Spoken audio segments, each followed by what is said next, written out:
The National Weather Service in Wilmington has issued a severe thunderstorm warning for Preble County, northwestern Butler County, southeastern Darke County, western Montgomery County, until 3:15 p.m. At 2:44 p.m., a severe thunderstorm was located near Camden, moving northeast at 45 miles an hour. Hazard, 60 miles an hour wind gusts and penny-size hail. Source, radar indicated. Impact, expects damage to trees and power lines.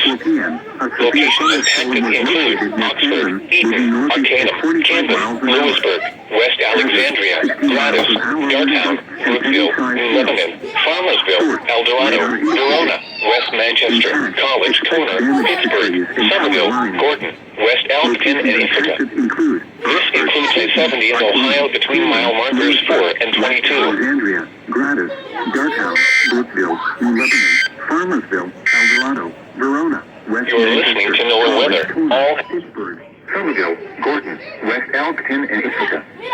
This includes I-70 in Ohio between mile markers 4 and 22.